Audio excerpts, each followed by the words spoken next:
Hello and welcome to Inside Politics, the program where we analyze the most significant political developments in the world. My name is Anastasiya Lavrina, and in this particular episode we are going to cover the developments around Pakistan, its economic involvement, the cooperation with Azerbaijan and Turkey, and how these developments shape our world today. Now I am joined by a very distinguished guest, Chairman of the Senate and former Prime Minister of Pakistan, His Excellency Mr. Syed Yousuf Raza Gillani. Warm welcome to Inside Politics. Thank you. Thank you very much. And thank you for your time. We understand you have a very tough schedule, but still we are lucky to have this opportunity to ask several questions. And I would like to start about the bilateral relations. Pakistan and Azerbaijan. The developments is happening in all spheres, from the political to economic and social cooperation. So defense, energy, connectivity, what concrete priorities you think both sides should work most intensively in the upcoming years? We have great relations with Azerbaijan. We have relations historically, culturally, religiously, and we are brothers. I mentioned last night, even quoting the Speaker of the Grand Assembly of Turkey, that we are three states and one nation. And that is Turkey, that is Azerbaijan and Pakistan. And historically, if you go to the city, old city, you will see Multani Sarai. And that Multani Sarai is my hometown. And during Mughal Emperor's time, the merchants from Multan, they used to come to Baku for their businesses. And therefore we had that relation so old. During my last meeting with Honorable President of Azerbaijan, he mentioned that the UNESCO has taken over that heritage building. Now, but I haven't changed the name since you come from that area. And you have rightly mentioned on economic side, on tourism side, connectivities, and defense cooperation, and in the fields of many areas we have a cooperation. And even we had on all international forums, we have a lot of commonalities. Even in the forum of Asian Parliamentary Assembly, and in other areas like IPU and CPA, OIC, on all these forums, we have a lot of cooperation with each other. And moreover, I think the peoples-to-peoples contact is extremely important. And we two parliaments, we have a very good relationship. And there is exchange of visits between the two parliaments. And I had the opportunity of visiting twice Baku, and our speaker from Azerbaijan, she also visited Pakistan, and we discussed a lot of areas, and especially peoples-to-peoples contact. We have invited her again. I'm holding the Interparliamentary Speakers Conference with the theme Peace, Security and Development. I am the founding chairman of the Interparliamentary Speakers Conference. Yes, indeed, that's very interesting. I know that you are here in Baku to participate in the parliamentary conference dedicated to the 30th anniversary of the adoption of the Constitution of Azerbaijan. You met with Her Excellency Sahiba Gafarova, and bilateral relations were discussed at the highest level. A bit more about the importance of this parliamentary diplomacy in the relations. Actually, I had served in all the constitutional positions of my country, but I have come to the conclusion that peoples-to-people contact is extremely important. And so Now we are moving in these directions so that we have established friendship group between the two parliaments. And then there's exchange of visit between the two parliaments. And Speaker Saba, she already visited Pakistan earlier. And this time she came for the trilateral speakers conference in Islamabad. Now I'm holding a speakers conference on 11th and 12th of November. I've invited her to again visit Pakistan. And she said that I'm to represent Honorable President in Brazil. Therefore, she'll be sending the senior vice chairman of the Majlis Milli of Azerbaijan to represent Pakistan. I guess you already partially answered my next question, but still, cooperation's happening between Azerbaijan, Pakistan, and Turkey. And defense sphere in the global changes which we observe today, it's a very, very important defense cooperation between these three brotherly countries. And a very important date is coming in Azerbaijan, 8th of November, Victory Day. And as we read from the newspapers and media sources, Pakistan's Prime Minister is going to attend the victory parade in Baku, Azerbaijan. So the importance of this date, not only for Azerbaijan, I guess, but the consequences for the global world and Pakistan, how Pakistan always supported the territorial integrity of Azerbaijan. Can I ask you to speak about this side a bit more? Yes, I think this is a big day for Azerbaijan. It's a victory, and they are celebrating the constitution. So our representation should be at the highest level. So, therefore, the Prime Minister himself will be attending, and that will further strengthen our relationship between both the countries. How do you think it will also foster the cooperation between three countries for the future? Azerbaijan, Turkey, and Pakistan. And here it's not only defense, I guess. This trilateral cooperation benefits the regions and brings more stability for the peoples in three countries. We as speakers and the chairman of the Senate, we are working for peace in the world. There should be more stability, the world should be more peaceful, and some of the outstanding issues that should be resolved through dialogue. And as I mentioned earlier, that we have cooperation on all international forums, whether it is Turkey, whether it is Azerbaijan, whether it is Pakistan. We are brothers. Both Pakistan and Azerbaijan are members of such an important organizations like Shanghai Cooperation Organization or the Organization of Islamic Cooperation. How can these platforms help translate our brotherly relations into the structures and long-term cooperation? As the Prime Minister, I've been attending all these conferences, and during those times as SCO, we were just observers.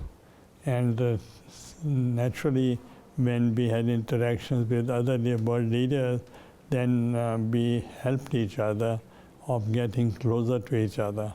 When the first SCO meeting was held, that was perhaps in China. And I had the opportunity of meeting President Putin. And at that time, he was Prime Minister.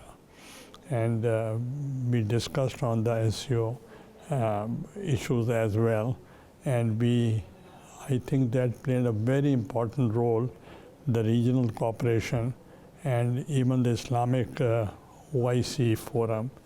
We are playing very, very important role. And even in negotiation with President Donald Trump, we all are group. Our friends from the Islamic countries, we had the same stance. Mr. Gillani, you have served both as Prime Minister and now as a Chairman of Senate. I read your biography and I was really impressed by your work aimed to develop your country and promote stability in the region itself. So Pakistan's strategic environment has changed dramatically. With great power competition, Middle East realignments, and the evolving role of China, how is Pakistan adapting its foreign policy in these shifting dynamics?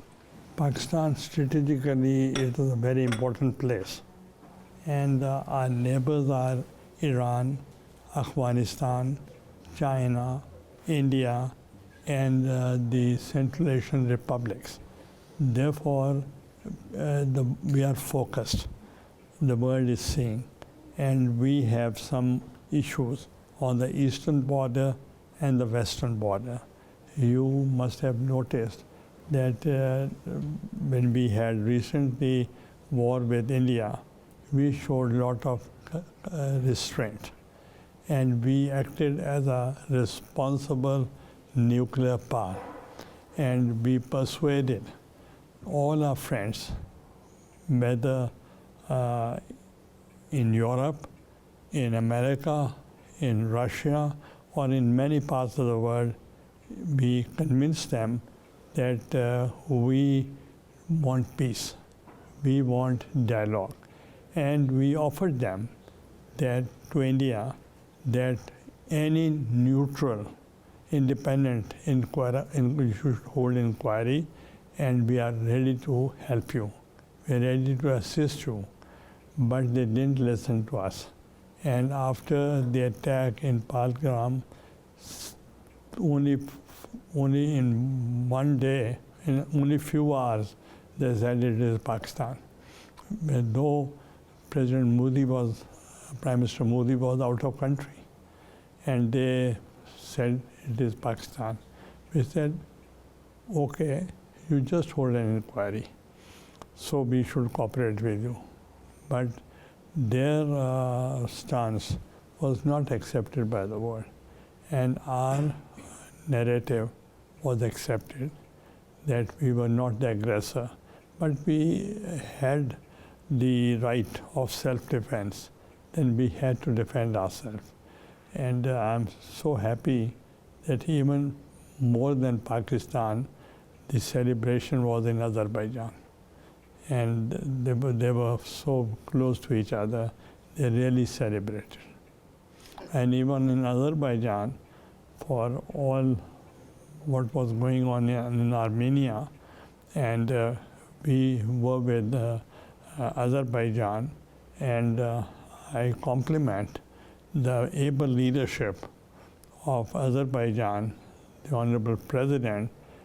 With his political sagacity, he has some understanding for the purpose of peace with Armenia. I really pay compliment, and it's a good step. When I met Speaker yesterday, she was telling that when I went for Geneva Speakers Conference, at that time, the Azerbaijan people and we were talking about peace and no war.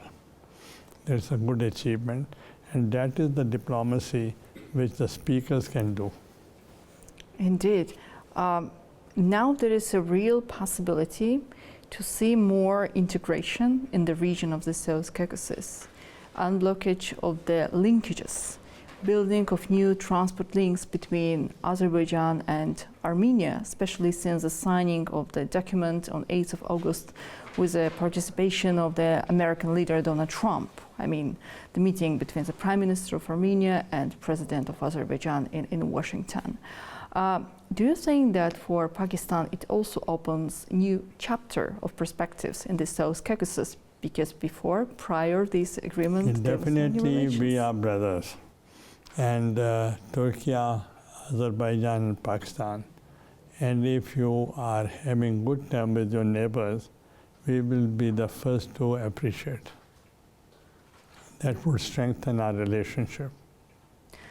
You rightly mentioned also that people in Azerbaijan are very happy to see if the situation in Pakistan, in your region, is stable and secure. But as you also mentioned, the situation between Pakistan and India is quite fragile. Two nuclear powers still in a type of conflict.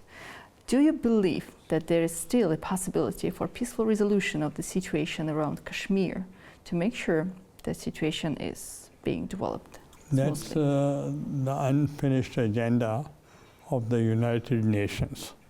I think all international organizations should play their role, and they should solve the real issue. As a Prime Minister on the forum of SAARC, I had a lot of interactions with the former Prime Minister Dr. Manmohan Singh, and he used to tell that I am ready to resolve all core issues, whether it is Siachen, Sir Creek, or Kashmir. So we used to discuss, and we used to come together on a common platform, addressing press conferences and discussing all the core issues. So we don't want to make billions of people hostage in the hands of terrorists. So we wanted that there are more threats to both the countries, like poverty, hunger, disease, health problems, and to solve the issues of poor people. So we were on the same page. But naturally, democracy, there are change of the governments, and then with the other successive governments, their policies change. Apart from what is happening between Pakistan and India, another western frontier of Pakistan, Afghanistan, we read a lot of news about the developments, about the fights which happened on the border, about the effects it had on the trade relations. Before the changes happened in Afghanistan, Pakistan helped a lot to the people who were crossing the border to find the safest place in the Pakistan. So how would you characterize the current situation? I have briefed you regarding eastern border means India, and I have explained it to you during this war. And now I want to focus on Afghanistan. When Soviet Union invaded Kabul, at that time we inherited 3.5 million refugees. And in decades, those people, the refugees, they have studied in Pakistan, they are married in Pakistan, they have businesses in Pakistan, and since the atmosphere is not conducive, they don't want to go back to their own country. And for my point of view is always that I want stable, peaceful, prosperous, sovereign, independent Afghanistan, because we are twin brothers. Because other countries, they come and go, but we are here for the rest of our life. So we are also have culturally, historically, spiritually, and on a border neighborly, we are considered to be twin brothers. We want excellent relations with Afghanistan. When President Asif Ali Zardari was taking oath as the President of Pakistan from People's Party, from where I also come from, at that time we invited President Karzai to be present during the oath-taking ceremony. And President Karzai came several times to Pakistan, and we wanted to improve our relationship. The only issue is that we don't want the soil of Afghanistan to be used against any country, including Pakistan. That is the dilemma. And for eastern border, you pointed out yourself that the real issue is Kashmir. If that is not resolved, there will be no stability and peace in the region. So the real issues to be solved. That is Kashmir on that side, and the Afghanistan border should not be used against Pakistan. Absolutely. And one more question I have about the cooperation between Pakistan and China, especially when it comes to economy. And if I'm not mistaken, the China-Pakistan Economic Corridor remains a flagship initiative. How will the Senate ensure that the phase number 2 of this corridor delivers sustainable economic returns and not just infrastructure? CPEC started when there was argument, and we have very good relations with China. Not today, since many years, Right. and since Zulfikar Ali Bhutto, and he was the pioneer for friendship between China and Pakistan. We also facilitated America to meet China, and the bridge was Pakistan. And so in the economic corridor, it is extremely important area, and we have achieved a lot, and we want to continue our relationship with China. China is our good friend and all-weather friend. So, Mr. Chairman, thank you. Thank you so much for your time. Thank you for so joining much. us. Thank you. And I would like to remind our viewers that you watched Inside Politics. Today, I was joined by a very distinguished guest, Chairman of the Senate and former Prime Minister of Pakistan, His Excellency Mr. Syed Yousuf Raza Gillani. My name is Anastasiya Lavrina. Do stay with A News and see you soon.